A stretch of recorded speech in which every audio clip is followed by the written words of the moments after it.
Hello, I'm Waqar Rizvi, and this is Scope.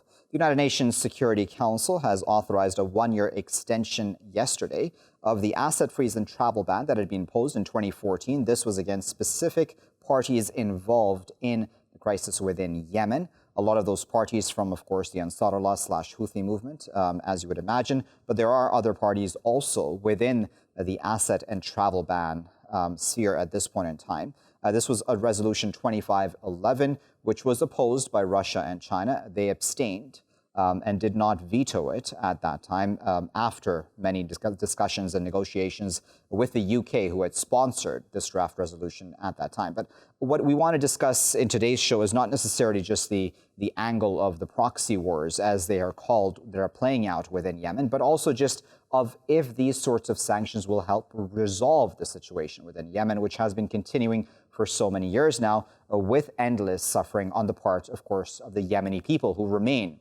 in the middle of all of this. Let's discuss that further. We're now joined by Rasha Aljoundy, who is a senior researcher at Dubai's Public Policy Research Center.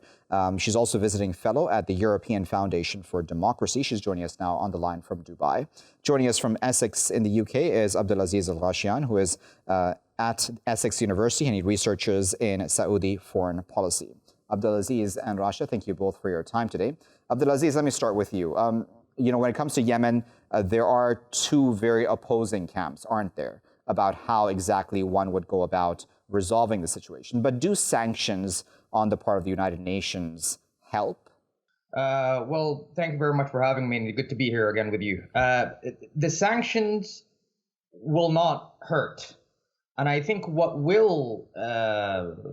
these sanctions have to indicate is that there has to be a communication by the international community to show their resolve in trying to solve this situation politically, and to show a dedication or resolve to try to solve the situation or support the political discussions that take place within Yemen.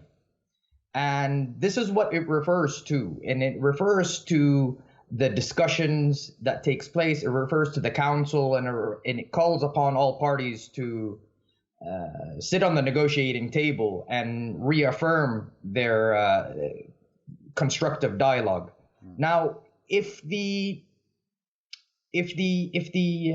sanctions are not there, then this could indicate a somehow of a green light, that of a sense of anarchy, that the international community has to play this role. It has to give these sanctions, and some may say it's symbolic, but actually it's more than symbolic. It's something that's necessary to show two things: to reinforce this notion that of dialogue, but secondly, and I think more interestingly, it shows the complexity of the role of the international community in solving this problem.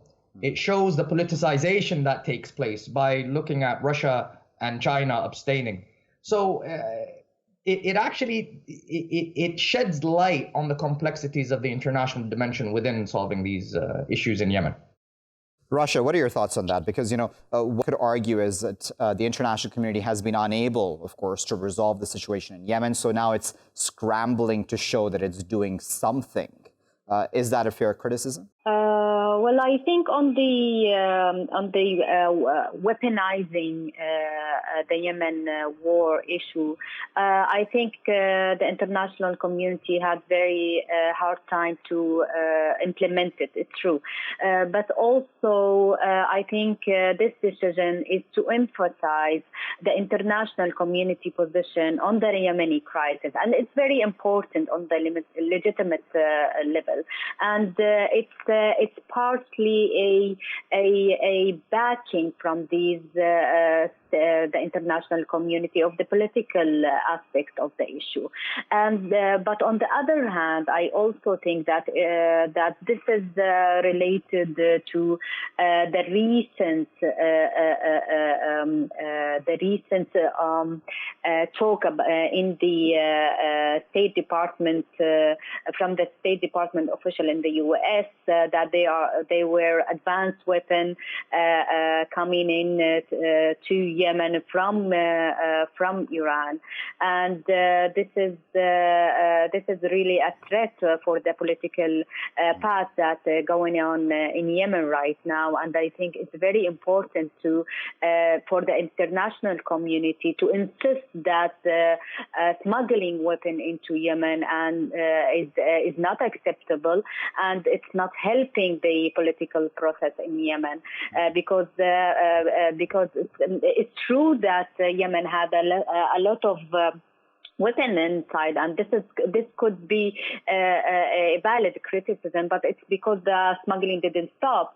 But I think the intense American presence in the Gulf really helped in disturbing and preventing a lot of smuggling of weapons into Yemen, and this is very important for the political process, because the Yemen crisis has two phases. One of them is political, where you need negotiation to reach a political deal, because this is the end of the whole war, and the other phase is the military aspect, because it's already started with a coup in Sana'a. Okay, so Abdulaziz, let's talk for a moment then, if we can, about that talk of weapons being smuggled into Yemen.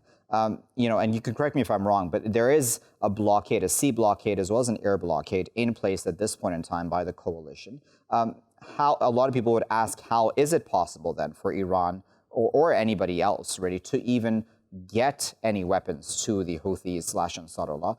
Is it not possible at some level that they're sort of just manufacturing this themselves?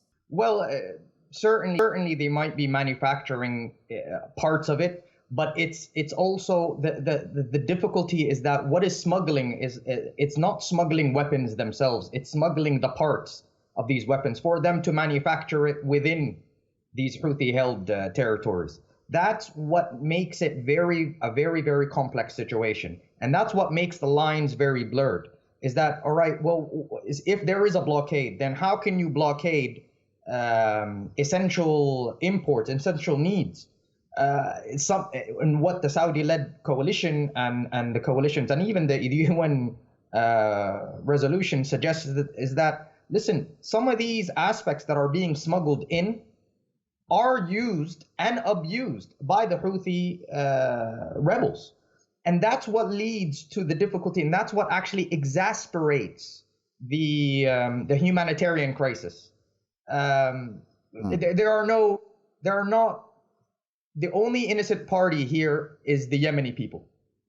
And yeah, so if I make him for a moment, Abdulaziz, okay. Then what people would then say, at least on the other side, right, would say that, okay, then we have this reasonable doubt then that exists about, okay, whatever's coming in, and you, as you said, it's probably very innocent stuff at its face value. Is it even possible to control such a thing? I mean, could it not just be that whatever comes in can then be in some form used to create XYZ weaponry? It's just XYZ weaponry. It's also, they will take these very benign aspects and sell them to the people in Yemen. And what they're doing, and that's what I mean by taking advantage of the situation. And so it is indirectly fueling that military machine, that funds that they need, which then distances a resolution within Yemen. So it's it's a long process, it's a complex process. And some will say, well, how can you stop these items? Because the intelligence on the ground suggests that the Houthi rebels, Ansarullah, unfortunately, do take advantage of these very innocent and much needed essential needs and imports for the Yemeni people. That's just one thing. The second thing is that it's the avenues of smuggling. Now, what they have done in regards to, and I don't want to get into the proxy of Iranian, Saudi, I want to move away from that. But if I'm honest, I think we have to just touch upon it a little bit, is that they are a very clandestine operations. or they specialize in clandestine operations. They specialize in very, very secretive operations, and precisely for these reasons, to avoid and navigate around conventional checkpoints. Just because the clock is getting the best of us, Abdulaziz, I do apologize for cutting you off. I just want a conversation going and go to Rasha now. Rasha, what are your thoughts about how exactly we can get the political process to move forward, right? Because we can talk about the military dimension, we can talk about who is involved till there is no tomorrow, right? And there will not be an agreement from either side at this point in time to admit guilt, right, on any part. So if we're then talking honestly, do you think it's a question, Rasha, at this point in time about having many of the countries involved, or the two main countries, if we're completely honest, be the Saudi Arabia and Iran, for example, sitting around a table and discussing this out? Is that the way to do it, or how exactly will peace come politically to Yemen? I think that the discussion about current talks with the Houthis recently and the swap of the prisoners was a really first step, and it was very, very positive news to come out because it indicates that there are efforts and willing from the parties in this civil war that really they want a political solution in this. And I want to emphasize on something very, very important at this stage. I think the whole region, all the states in the region, including Iran and Saudi Arabia and the UAE, all of them should be thinking, and I think this could be used in a political solution, and first step solution and direct negotiation regarding Yemen situation, about the spread of coronavirus in the chaotic, unstable states like Yemen, Syria, Lebanon, and Iraq, because this is related to health security of the whole region. And I think that the regional states talking about this, cooperating on preventing this virus from spreading into these countries, vulnerable really countries on the infrastructure, on the health infrastructures, would be a positive first step for them to find a solution, a political solution in these states, because small cooperation that have big effects could help leading to a more comprehensive solution on security issues in the region, political deals as well. Abdulaziz, what are your thoughts on that? I'll give you the final word.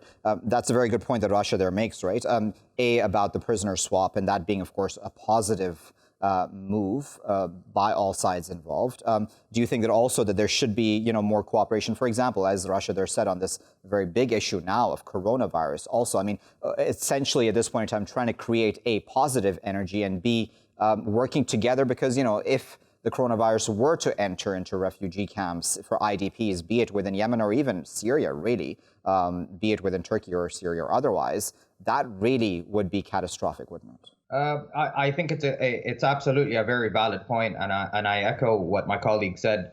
Of course, I think that is an ideal situation. I think the potential and the scope for this to materialize as a real stepping stone for significant cooperation in the future, there might be doubt with that. Although it is needed, it is certainly needed. But what that will do, if there is any kind of cooperation, is that perhaps they could postpone the conflict and the political situation now, and then perhaps focus on something else adjacent to that.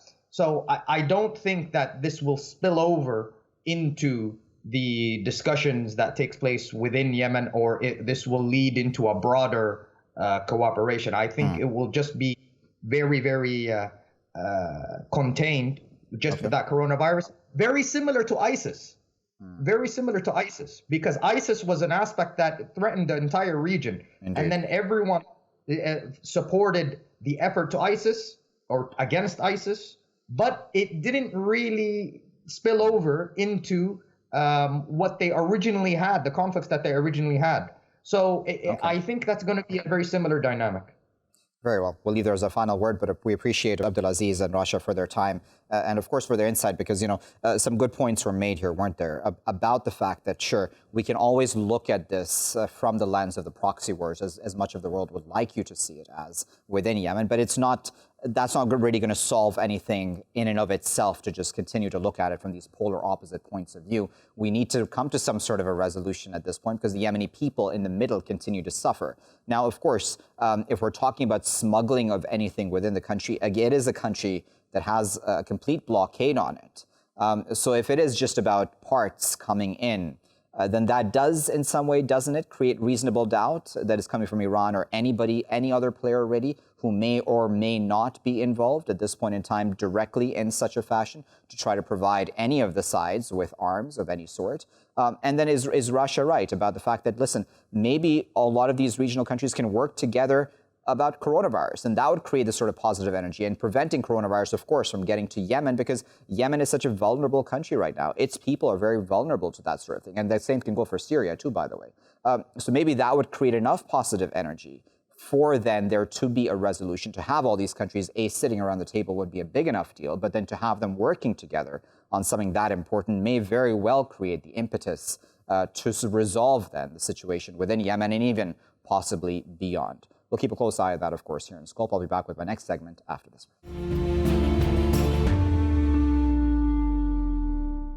Welcome back, viewers. You're still here in Scope with me, Waqar Rizvi. In this segment of today's program, we're going to discuss child sexual abuse allegations within Westminster. And these have been, of course, around for a very long time, ever since the 60s, really. There's been a report and an inquiry, an independent inquiry that's been carried out. A report's now been released, a 173-page report, which was published on Tuesday, which has said that there was no organized pedophile network within Westminster. However, it did say that there were failings by some significant political figures over the years to try to essentially overlook and or even possibly cover up such child sexual abuse. Now, this is all very disturbing. Of course, a lot of the details are probably not decent enough for us to be discussing on air. However, the issue of the cover-up and or just overlooking the issue is one that is disturbing, isn't it? And why exactly did that occur? And why exactly did that occur for so long, for so many years? Why wasn't this caught out and dealt with a lot earlier? Let's discuss that further. We're now joined by Francis Hoar, who is a barrister. He specializes in public and human rights law. He's also practiced criminal law for 10 years. He's joining us now from London. Joining us from Cambridge is Martin Farr, who is a senior lecturer in contemporary British history at Newcastle University. And also joining us from the British capital is Joshua Whiteman-Gardner, who is a communications director at the Bow Group. Joshua, Martin, and Francis, thank you to all three of you for your time today.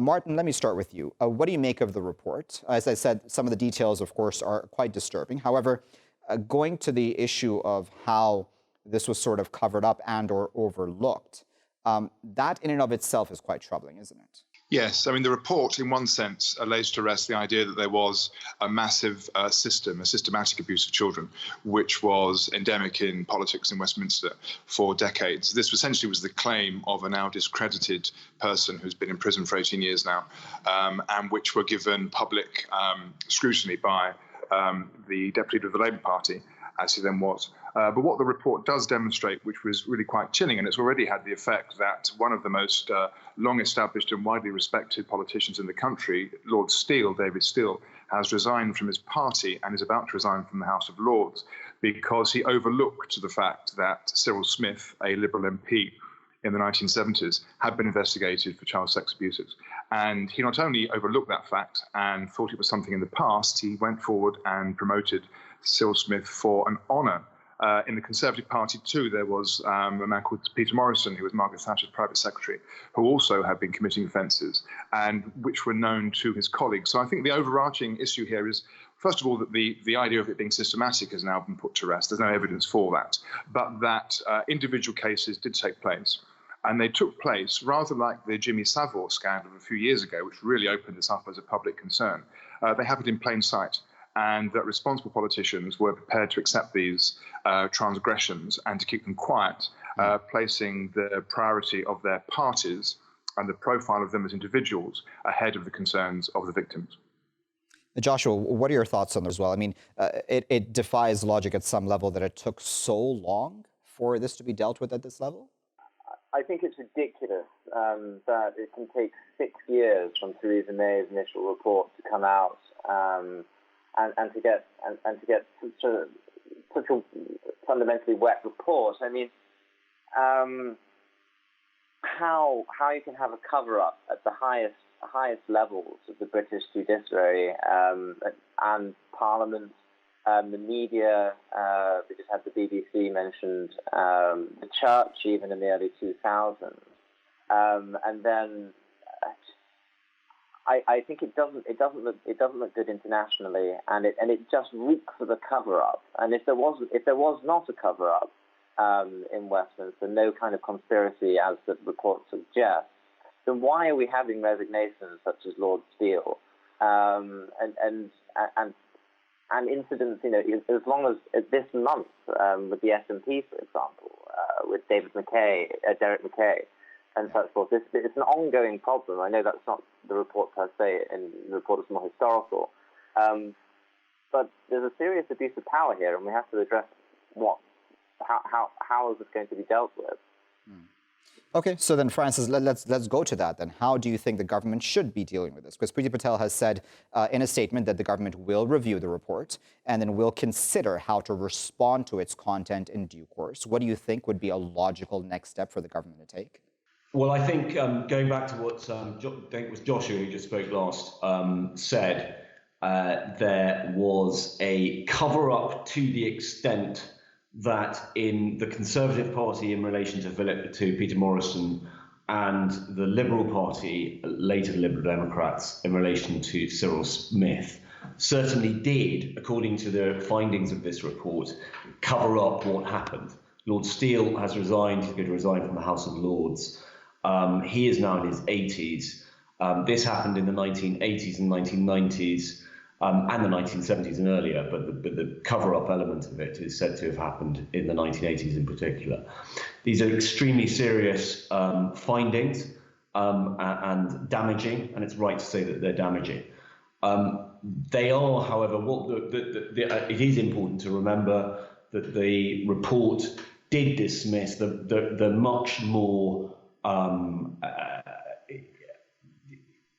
salacious and extreme allegations of cover-up and of paedophile networks and of allegations against particular individuals which were horrendous and plagued them towards the end of their life. Leon Britton and Lord Bramall, former Chief of the Defence Staff, and so on. So what should the government do? To a certain extent, and I don't want to sound complacent about this, and I don't think the government should be complacent and political parties should be complacent. To a certain extent, what the report found is that there was an attitude of deference in that period, and also an attitude by the security services that the priority would be to avoid individuals such as Cyril Smith, who once went abroad, I think, and also Peter Morrison, who was once a minister and was also followed abroad by the security services, to avoid them being the subjects of bribery and extortion and blackmail. That's wrong. One can understand why that would be the priority of the security service as opposed to the police, but it's certainly wrong that these allegations weren't put to the police.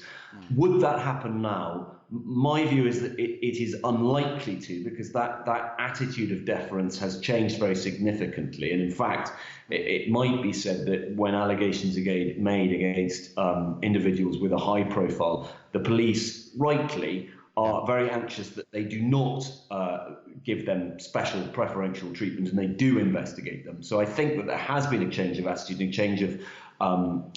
change of culture in the way in which these allegations are looked at and the way the police act towards people in the public eye. Whether the parties need to work more on that, they clearly need to take into account the report's findings. They need to look carefully at them.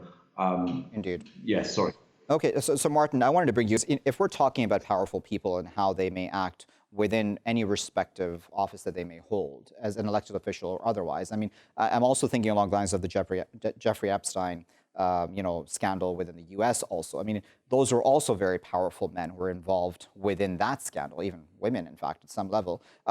Do you think that it's just about power gets to them? And what's to say that they weren't also doing things, possibly in their years in power, which were also hurting their respective countries' national interests? Well, yes, I think power is at the root of these abuses, and the fact that the perpetrators are able to not only commit the crimes they're committing, but to ensure that those around them are quiet on the subject and accept these things and don't press the claims. And the watershed of Me Too meant that the voices were being heard and have been heard, and they've had the consequence, as we've seen this week with Harvey Weinstein, and then the coincidental publication of this report this week.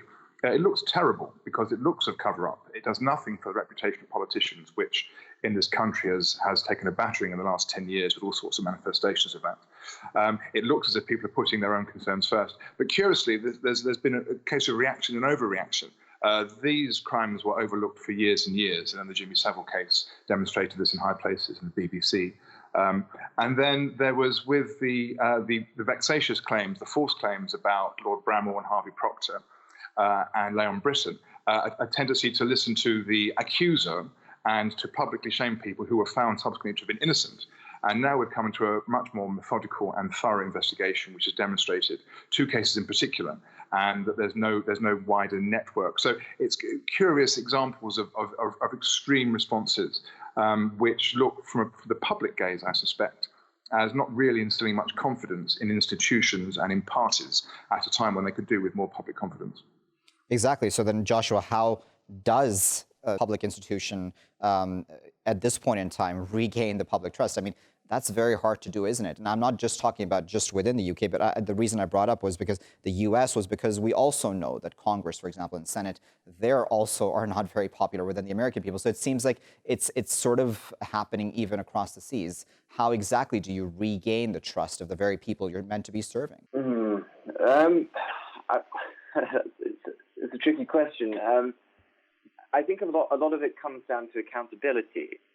And if the public feel that their politicians are being held accountable to the promises which they make and the way of life which they vote them in and expect them to uphold, let's remember these people traditionally are supposed to serve as examples, public figures, people who should represent the best in our society. And I think the only way of doing that now, and we're to bring it back to the case, that if you're having it being presented, there's a lot of courting of the media here at the highest levels. It kind of disappears and then it reemerges again. And if it's being presented as this kind of a few bad apples, then why, historically speaking, and now in the last, especially in the last 6 years, have we had so many resignations from leading investigators into the case?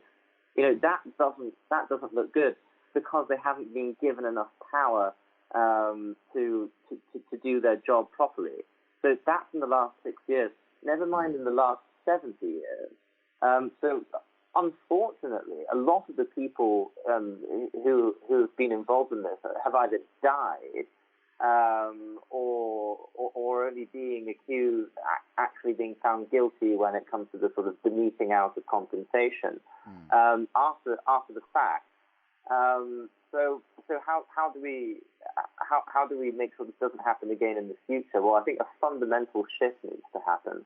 To regain that public trust, and it could be using something like the National Crime Agency, external bodies with no limitations on their power to investigate people at the highest echelons of our society. Yes, with a degree of, I don't think deference is in itself bad when it comes to the media in and of itself. I think as far as the public is concerned, it doesn't need to be an open witch hunt. The investigations should be going quietly in the background, but without restrictions. And if anything is found and these people need to be brought to court, then deference should go out. Okay, so let me come in here because I want to go to Francis. Francis, I'm wondering, certainly it is commendable that all of this has happened in this fashion, in the sense that at least we now have a report where facts have been laid out.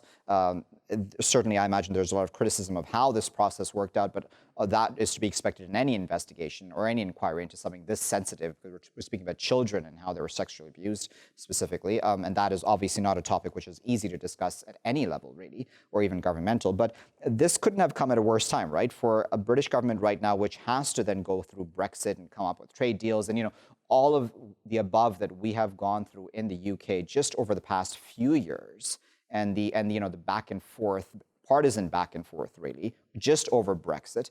Isn't this one more thing for the government to have to deal with at a time where it probably isn't really looking forward to dealing with this sort of thing at this time? Well, to an extent, but I think this is a report that is an indictment to a certain extent, only to a certain extent, but to a certain extent it is an indictment on the way in which children were not protected, and institutions of governance and institutions outside government reacted and treated children. But it's historical. Is this going to affect the way that Britain is perceived? Perhaps it is, but let's face it, there are skeletons in every country's cupboards, and every country has its difficulties. And I would have thought every country perhaps has its difficulties in this area too. The fact that this is investigated and the fact that a lot of attention and resources is being put into it, it reflects well on Britain, in my view. I think the other point to remember is that things have changed very significantly in the last 20 years, particularly. Any institution that deals with children has extremely serious safeguarding responsibilities that are enforced. Schools, the whole element of this inquiry looked into public schools and boarding schools. And there were very, very serious and very troubling sexual abuse happened there. But those institutions too have changed very significantly and are under a very considerable oversight now that they weren't before. So it is right in retrospect that this report happened and this investigation happened, and I think it reflects well on the country that it did happen. But I also think that what isn't necessarily reflected in the report, because the report isn't asked to do this, it is the extent to which things have changed. This is one tranche of a report, one investigation into a multi-handed report, which has also had separate reports into boarding schools, for example, the church, and so on. And one element it may deal with is how things have changed and whether or not the safeguarding that is in place now is sufficient. My view is that the safeguarding that is in place now is robust. It's probably not infallible, and there may well be ways in which it can improve, but it is a very, very considerable distance away from the attitudes and the lack of oversight that there was in relation to children in the 1970s and 60s and 80s. So, Martin, I'm going to ask you, a very direct question. Peter Morrison was the private secretary to Thatcher, right, the British Prime Minister at the time. And I wonder, do you think that at some level that she would have also wanted to cover this sort of thing up? I don't know the extent to which she knew the acts that Peter Morrison is now known to have committed.